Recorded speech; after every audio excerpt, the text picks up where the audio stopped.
Action Comics number 1059, written by Philip Kennedy Johnson with art by Eddie Barrows, Ever Ferreira, Matt Herms, and Dave Sharp.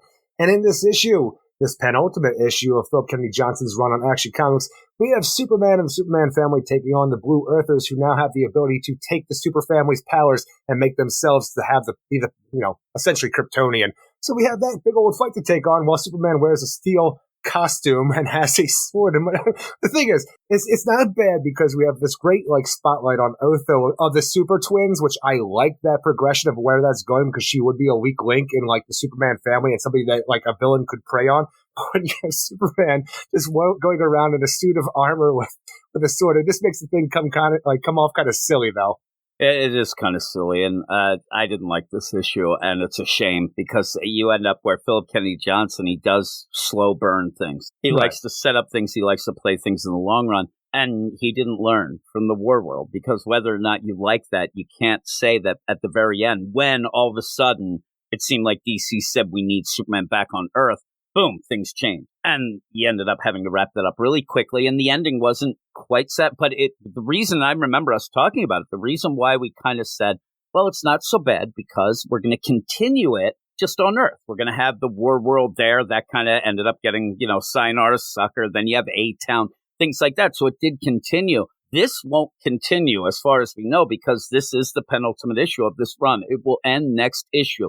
He gets more space next issue to end it, which is good. But you can tell that he was not quite prepared to end the story right now when you just have reveals, you just have fights, you just have things that kind of feel fudged. To get to what I think the next issue will be is just let's all hug and be great and let's go on and Superman rules the schools, stuff like that. Because I don't think there's that much. Rules the schools? Yeah, I don't think there's that much set up here to really finish, except, okay, we're going to have to end up saving the kids and then kind of taking down who was Nora Stone. That then is revealed. It's this might be one of the worst reveals that I've ever seen of a villain besides maybe Leviathan. It's bad because it is. Well, that's the worst part because it calls back to Batman, Superman, The Authority Special #1, where Batman and Superman were on a parallel world where this woman is the daughter of Talia al Ghul and Bruce Wayne and the head of the League of Shadows, or it's called something different than that too, and I can't remember what it is, but I tried to go back and read it, but then I couldn't, I couldn't find a way to read it well. So I'm like, well, I'm just going to go off, I guess, and try to figure this out. I don't even remember us reading that issue, though. When we talk about all the things that we do, we were all about the Authority, too. I don't remember that book even coming out. I don't either. How is that possible? And it's Earth Al Ghul that they end up at. Earth Al Ghul, yes. Yeah, and again, it is that kind of and they do yell it out. Oh, my God. It's they do. It's not the League of Shadows. It's we'll see it when we get there. Yeah. It's the Empire's Shadows. The Empire's Shadows, thank you. The Empire's Shadows. But even then, in my mind, if that was said before, me and you really would have chuckled because we ended up where even in a Tynan's Detective, when we start having League of Assassins, then it's the League of Shadows. Now it's the Empire's Shadows. It's kind of silly. But overall, in that, this is not, I don't think anybody out there, even if you remember it, this is not going to be the eureka moment that I think it was supposed to be. This should have been the Folded Man? I think there was going to be more setup to this, not just out of nowhere. Lois is like, I don't know if I recognize her. Wait a second. She looks like Bruce. First off, I'm like, no, she doesn't. I don't know what you're talking about. No, oh my God. Say. Let me squint a little harder here. I love the idea. Now, again, I can play the game that Lois and Clark, they are award-winning journalists. Maybe they can see it, but I'm like, nah, I don't see it at all. And then just boom, boom, boom. Oh my God, I know who it is. Doesn't really work. Also, just the idea when I'm like, okay, what does that mean? And then it just ends up being the thing. There's some cool moments in here, but there's some really odd things that happen when you end up having Otho and she ends up being taken away by Nora or slash whatever, this whole Al Ghul deal. And, saying and taking advantage that, oh my God, I see the steel in you. You also have that play. It's kind of a really cool way that she mentions it. You want that steel back. You want the chains. You had those chains. You were proud of them. It weighs you down at night like a phantom limb. Yeah. And then says, when you go to bed, you're wrapping blankets just so you can feel like you were doing it. And sitting there as a kid, you might think, oh, it would just be like a sport for me. The idea where you're sitting there, man, I would have had so many more chains by now. And all, you do get that play. And I like that. But then when she comes back, and this is where there's the fight, and it kind of, I don't mind that you don't have to see the full fight with the Blue Earthers. No, it's going to be lame anyway. Matter. Right? It doesn't matter. I'll hit that because it doesn't.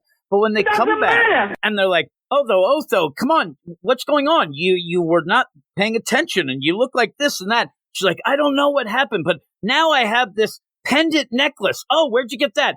I don't know. I might have picked it up. And they don't do anything about it. They're not looking into it and anything. I'm telling you, when the fight is going and Otho is whisked away of the mind, it could be real life too, who knows, because it's a physical object as well that she has in her hand, and confronted by Nora Stone, and you start having this banter that's well written and stuff like that. And then she comes back, hey, what do you got there, kiddo? I don't know. I just have this thing. I'm just saying, oh my God, it's Vulpecula. It's an nth metal amulet. She's going to get you in the future. I just love the idea that they're like, you were out of it. It's the same thing, though, because they even use the thing to get back to Otho later on to transport her to Nora Stone. So it's the same thing Vulpecula does. When you get this and they're like, you weren't responding. You were there. You didn't have, it didn't seem like you had anything before because we were fighting it out. You have it now. And there is Clark. He's right there, right? Clark, who can jump to conclusions and realize who this Nora Stone is, but can't figure out that they might want to look into this pendant that just suddenly appeared when she kind of phased out of her mind. Look, there and children came back. got shit in their hands. I'm not going to ask them a million times what's going on, especially if they're not mine. Especially cousins and stuff like that. Go off. I don't care. There's weird things, too, because then they come back and you need Superman because we have a final issue, next issue, obviously. You don't want Superman in his Dark Knights of Steel fucking armor suit. All right, but you don't want that for the finale. Agreed. Let's power up Superman so he's at least half power. So they need to power him up a bit. So they go to the Steelworks Sub-Basement 3 and start working on this big, it's solar battery. This big harvester array. You end up, it's weird to me because Nat says, I started working on this right when we got back from Warworld, but that was weird because when he came back, like almost the idea of I was worried about you, Superman. So I did. Superman was so supercharged when he came back that I don't know where she got the idea, but it's kind of neat. Well, I imagine the idea would be for how underpowered he was that entire time on World, and let's make sure that doesn't happen again. This is on Earth, though, with the yellow sun. You know what I mean? Like, if this was something that was mobile, this is in Sub-Basement 3 of Steelworks. If he gets out and about where he's at a red that sun, shit's nanites. It can go anywhere. I'm telling you, the red sun, they're like, oh man, if only we were in Sub-Basement 3. I'm going to Sub-Basement 3 up in one of the irons. I'm like, hey, look at you, Solar Ray. And then it's going to come in the little tiny robot bits, make a steel suit around me. I'm going to fly up where Superman is and say, okay, robots. And it's going to go make another Solar Ray right where I'm standing because it's Steelworks. The funniest thing in my mind, I'm such a dummy that I'm there. And then when the Blue Earthers are like, look at these two fucking assholes. And I'm looking, I'm like, yeah, you know what? Steel just did another Steel show. I didn't even get that from last issue. I thought he was going to look like a knight in shining armor. And I'm like, now Steel only knows one thing. He made him another Steel suit. He knows how to look good. Hey, he made another Steel suit. I'm like, why have you didn't need the cape as well. I don't know. You just like, they wanted to be twinsies. When they have Steel without the cape, I don't like the way he looks. No, I'm saying Superman. Oh, no, I'm just saying, though, in general, you need that. For some reason, though, when I saw the armor last issue, and we kind of laughed about, he's going to be a knight, I never thought, right off, he's just Steel Jr. I thought it was different. He didn't make it any different, but he's they're there. Dark Knights of Steel. Yeah, he is. Oh, my. But, yeah, so when and the play I said about this harvester array, I think it's kind of a neat plan. And even they explain it. You have satellites together. It's just that little bit, it's nothing, but it's that little bit of having to have, somebody's going to complain and say, when did they have time to do this? So Nat has to say, I started working on this the day that we came back from Warworld. I'm like, what, 3 weeks ago? Because I don't know how long it's. Honestly, I'm surprised it took you that long to come up with this. Yeah, it's really cool. I like it. It's just that weird there's always that extra thing where people seem to think they have to describe or explain something like that, which is whatever. And then Superman says, hey, I'm going to go clean up. Who's with me? Everybody's looking the other way. Nobody wants to clean up, but Blue Earth is cleaning up, Eric. Oh, my. They're making our supers look like a bunch of chumps. And on top of that, they released, the video of this. It just looks like the Superman family wrecking house on their own. It's funny. You do see, Supergirl's kicking the groin of one of the Blue Earthers. You have, them. I actually thought to myself, I kind of think that was what they were doing. It doesn't seem that far off base, but they're just fighting Blue Earthers. And this whole play is that Nora and Blue Earth are releasing this idea of, listen, we made these nanites. They're not going to say that we stole alien powers. They're not going to say that they drained the power out of Superman. So they say we've developed a play that regular Earthlings can defend themselves. We don't need those stinking aliens. I agree. Of course, how things go on, Supergirl can never get out of anything lately without having something happen. She feels a little sick the way that Superman did when his powers were taken. Get her ass in the Harvester Array, get that shit back. But that's when they realize who Nora Stone is. She was just in the solar array that we have in the Force of Solitude because of the kryptonite poisoning. She has to keep doing it. She keeps getting hurt. I don't know what's up. She's always on the DL. I hope that her contract isn't really big. We get her on incentives, like you can last a battle without bitching and moaning at the end. There's an incentive, Eric. I like Supergirl. In this, I like that long, luscious hair she has, too. I really like it. So you end up where all this is that play of this Nora Stone. And even when you see that, like, crazy gauntlet thing, it makes it seem like that was supposed to be a tell, but I don't really see that in the picture they're showing me that they say was from that authority.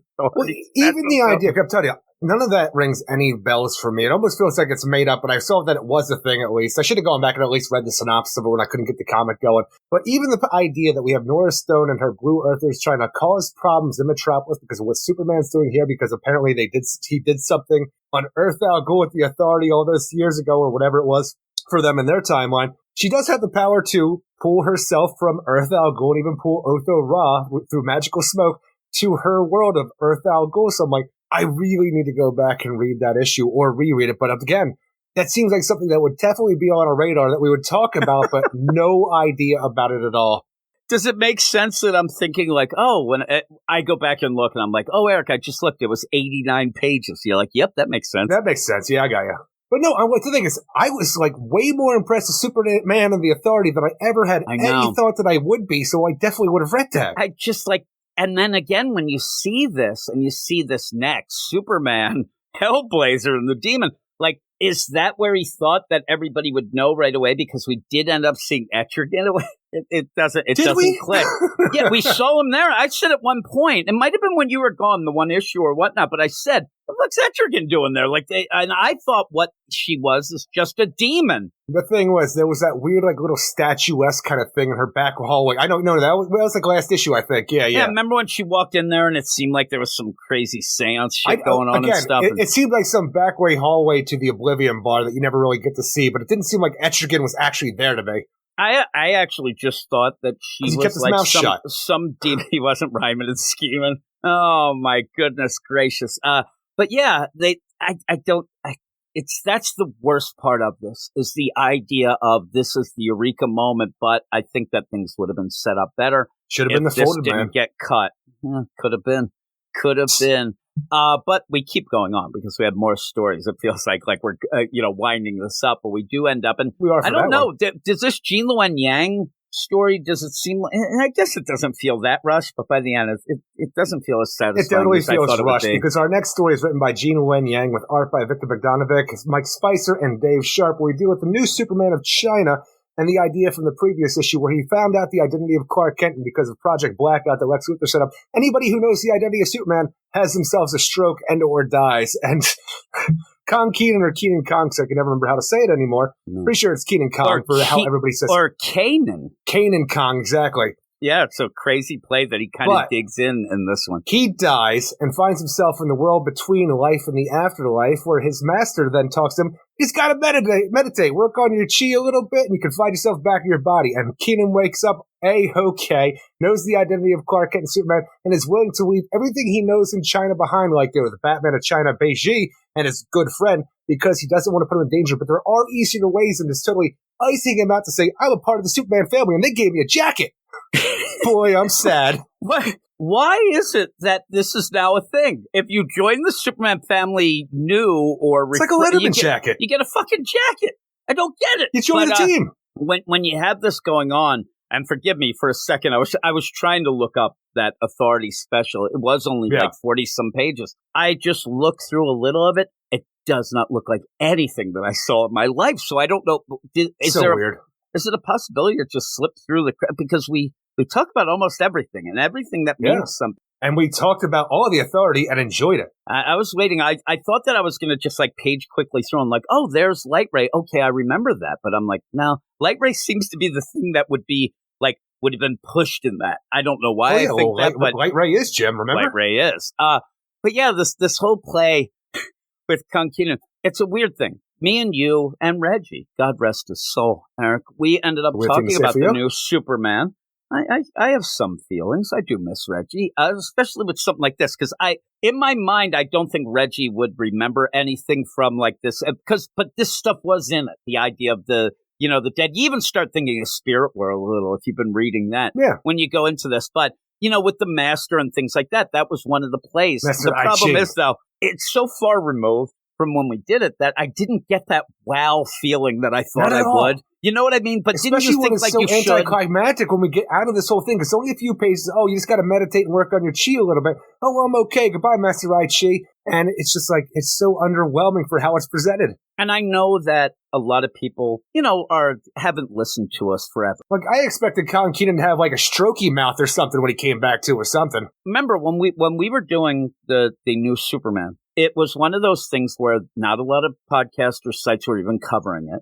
And we ended up doing, and we started really liking it. And it became kind of a thing that we were the big, flag bearers of this deal, to the point where, and I wish I could find it, Jin Luen Yang sent us a audio clip thanking us for keeping the book going, for the idea that we were the only ones talking about it. That's how crazy it was. And we really did like it. That's one of the things. I actually liked it from the beginning, unlike what I usually end up happening, and then you and Reggie kind of caught up. was such an asshole, though, at the beginning. I hated him. Remember, like I kept saying, if he ends up being better, it'll be such a great transition. Even in this. He did get better. Yeah, and it did. And he got better. Though it's funny, in these stories with him, this and the others, the idea that he's like this really smart kid, it didn't really jive for what he came from. He is a good kid, and I really do like him. But in this, again, like I said, he's a little bit more vain like he used to be, though. Like, he's trying to overcome it, but it's still there, you know what I'm saying? Like, he's like, the self-centeredness that he had, I want it to still be there in the back burner because it's who he was for him all of his life, but he's still trying to be the new Superman. I see people still reacting to the new Superman, Kong Keenan, with that kind of, I don't know, just hateful towards him. But at this point, he's just a cool character. We're not getting a lot of him, but when you get a thing with Bei Shi and him, you don't really get, like, this should have been so much cooler. She got dumpy again. Yeah, I know. What happens to Batman Inc.? I mean, the guy, it's weird. You could go with a play because it says where it happens, but I wished or hoped that this would give you that feel of like, oh my God, because a lot of people may not have read the new Superman, but if you got that cool feel, you'd want to go back and read it. I don't think that you get that feel from this. And even me and you who read it, like I said, I wanted to get this, like, oh man, this is for us. This is awesome. This is what we wanted to see again. I don't really get that. It kind of just is a paint by numbers deal. And then when you end with, you can't, it's a good play. You can't have, Kong Keenan cannot tell the secret or even start to say what he was doing because Bei Shi is too smart to figure it out. So that's where you get at the end. He's part of the super family, but he had to say goodbye to his Bat buddy. I'm just saying, though. He's so sad. He has his friend, the Batman of China here, who's like, not the world's greatest detective, but a hell of a detective in his own right. He is a Batman who was a part of Batman Inc. Just tell them, if you ever find out the identity of Superman, you will die because of something Lex Luthor did. So don't. So, and he's like, no, I'm going to leave you behind, and I'm going to trust the super family over you. Goodbye, Bei Shi, forever. I'm so sad, but I got to check it. But here's the thing. I'm looking at Bei Shi and giving him a clue and saying not to follow this, like telling him to give out, no midnight snacks. That's that ass is going to look into it. Lex Luthor set something up where it's going to kill your Joker-ass sister. Just call Martian Manhunter. That's all you have to do. I mean, you actually should. If there's actually legit superheroes, call them, get the mind whammy going. But even that, when you do have this, you get the idea that Bei Shi's an asshole by the time at the end. And he, to me, is like the cool character. He was the nicest of it, which then played out. People murdered this guy in China, this journalist, and he thinks it's a Superman family. He has the right to feel this way. I'm saying, though, but in this little story, most people who didn't read that are going to think that he's kind of an ass. He never really played out like, he feels like in this more Batman-esque than he actually did in the new Superman. He was kind of the fun-loving deal. Almost reminds me of, like, you could reveal now it's actually Roundhouse. It was all the time, Eric. Like, they had that same feel to me in the deal. But in this, it's kind of played out because he's pissed off. He thinks that things are being manipulated. And by the end, you have the play of, get out of here. I don't like you, Tubalard. And then the tears going down. I love you, Beishi. It's such a weird idea, though. The only reason he's in the Superman family because he came across a secret that he had the Force to keep, and he had to leave everything he knew behind in order to keep that secret, so he had nowhere else to go. Well, I guess you get a jacket, guy. You're part of the Super family. It's like he's in the Hall of Fame. He got the gold jacket. There he is. Hey, welcome there. That's the thing is, we might have joked about the idea of Khan Kenan hanging around with the Superman family. Like it felt out of place for how little he interacted with them as a whole. We joked about that because he always was just hanging out and like watching movies, playing video games, and he always just felt out of place. Like, why are you here? I don't know if we needed a 2-issue mini to really show that because it feels like everything's sad now, and I don't know how we're going to get more Khan Kenan to make this feel any better. Here's the thing: if you did, he's sad because he had to tell his Tubalard friend. I want you to react to me calling Beishi a fat ass, and you're not doing. No, I don't have to because all the listeners are. Oh, and how are they doing that, Eric? Oh, they're unsubscribing. I get it. You end up though when you get that end. That is a way to set up the deal in a Gene Luen Yang way. I think it's kind of a clever deal that you show that he is sad, and he'll go and talk to him. Then maybe we'll get the Green Lantern Corps of China. We'll finally get what we want. Like, if you're going to do this, go full out. Give us that shit that you promised that we never, ever got, that we were so excited to see, but you didn't have enough time. Didn't have not enough readers. That's the problem.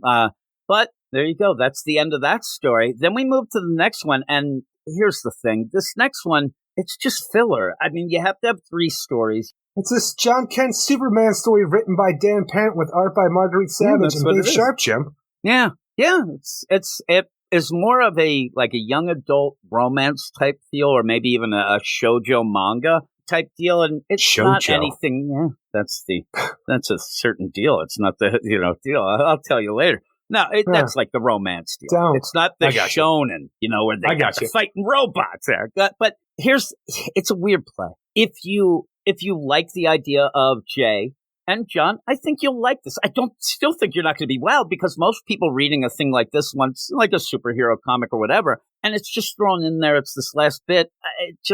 Jay and John in their new lives. Did you read their text? Because I didn't even bother.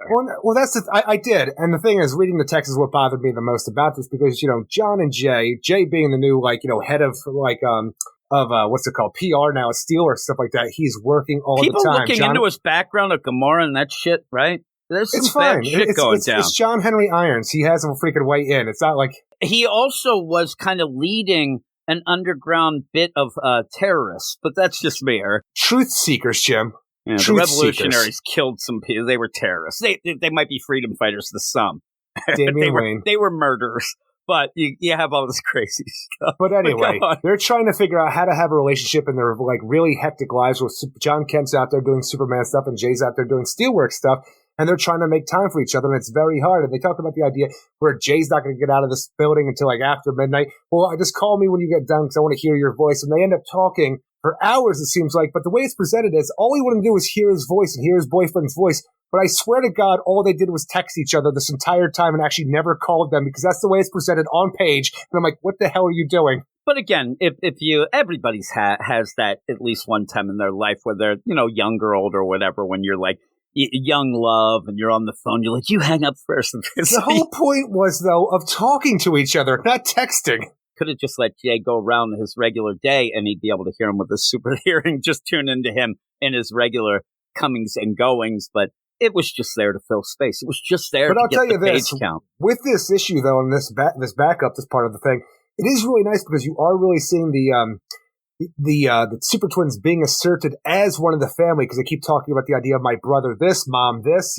They are actually, instead of just in name only, feel like they actually are Clark and Lois's kids and John's brother and sister more than anywhere else so far. You better push that shit hard and heavy because I don't know that that's even going to continue or how it's going to continue when Philip Kennedy Johnson's gone. I'm sure they'll be around, but I don't think it's going to be hard. You did have the part with the Blue Earth in the Philip Kennedy Johnson story. And I did see people think that it felt a little forced because we haven't seen it, but ended up saying to the Superman out of nowhere goes, listen, Blue Earthers, you hate group. I don't think you're bad guys. And that's what I told my daughter here. And I'm like, who the fuck? Oh, I get it. I like this because I'm like, yes, assert this idea that she's your daughter. This is normal for her and for your life in general. Because we talk about the idea throughout the series, like, oh, we're going to adopt the super twins, stuff like that. But they just felt like they were just almost foster care. They're spending a hot weekend here, but now it's starting to really feel like they are there forever. Yeah, but I think that this issue did that because we only have one more issue left of Philip Kennedy Johnson. He is trying to nail that down. I don't know how long they'll last and how, if they do get rid of him, will they get rid of him? Or will it be like Naomi and just fucking disappear and never be seen again? You never know. You never know what Joshua Williamson has in his plans. And if you're going to play a game where you do want to have something along the lines of a real big loss for the family, it will be somebody doing something to those twins because they are expendable, though. You know, you're not going to kill John. You're not going to end up, so they're kind of there. But you have that. Also, I do like at one point where John is like passive aggressive, where I swear to God, anything that goes on, they're like, hey, you're going to have to make yourself dinner tonight, John. He's like, yeah, like when I was in that volcano, bitch. Like, I was so angry at John out of nowhere, using this almost as a loaded weapon against his mother for no reason when talking about the twins. I'm like, you fucking asshole. The writers will not give you any kind of depth to your emotional character for how this affected you, where you could use it as a passive-aggressive weapon whenever you want. I was so angry at that. If they're not going to do it, also, I wanted this hurts your mother so bad. She is so good to you, John. Fuck off. They didn't go far enough. At the one point when you have Otho's gone, like, we'll find you. He's like, yeah, I didn't hear that. A couple of years. Like, you asshole. Where was that when there? I had to just imagine that. And then Superman's like, John Kent. Superman turns to John and goes, well, this asshole, ruined your parents. I heard that you were sitting there waiting for Nightwing to save you. Good luck with that bullshit. If you want to be mad at anything, John, just think about how your shitty aunt, Lucy Lane, when your grandpa died at the funeral, didn't even realize you were 7 years older, had nothing to say to you. That's what you should be mad at, John. Well, he was mad, Eric. I'm so mad at comics for not being realistic and nobody caring about these things inside. When was the last time we saw Lucy? At the funeral. Yeah, he killed her afterwards. He was so mad. He heat visioned her as she's dead. He gave her a lobotomy. I sit back to myself, probably like 3 times a week and just think of Bendis saying, there's 1,000 stories to be told with Superman's identity, and just the idea of all the stories that he wants to tell with John Kent being aged up because nobody wants a young John Kent. And I'm like, you motherfucker, you just did these things and you did nothing with it. You wrecked everybody's toys and went home. You fuck. But Eric, the identity would give us all these stories. Would you have bet that Jean Luan Yang would tell more than Bendis would? Because he told one. I mean, seriously, even Project Blackout wasn't Bendis' story. This is an aftermath. We're now to 998 stories we're still waiting for. But what would you give this Action Comics? I give this a 6 out of 10. I think the art is pretty strong throughout, even if I'm not a huge fan of the John Kent art, but it does what it needs to do for the type of story it's telling. And, the middle story with Keenan Kong, it's kind of lame for how it ends, but it's like, it's a little in-betweener tale, like, it gets you through, like, why Kong Keenan is a part of the super family. It does what it needs to do. It's not a great overall issue of Action Comics, but I'm just really satisfied with the idea of Otho and Oso being called their children finally, and everybody accepting that. It really just made my heart happy seeing that for these 2 little outsiders that never really felt like they belong. Kind of like a Con Keaton. Like, they have more of a right to be here than him in my mind, and they're not sad about it like his dopey ass. Yeah, it's like one of those where it feels like it's forced in because we only have one more issue left of this run. So it feels like it's like when my dad was drunk and he said he loved me. Didn't feel real, Eric. You're saying it's forced. I'm saying it's about time. The idea that you were so happy for the wholesome moment of Oso and Otho being accepted in the family, and yet there's me on the side giggling. That's why I love that John Kent. He's got an edge to him, Eric. He's sassy. That asshole made me giggle so much. You are all weirdos. Weird science is the revolution. Weird science is the revolution.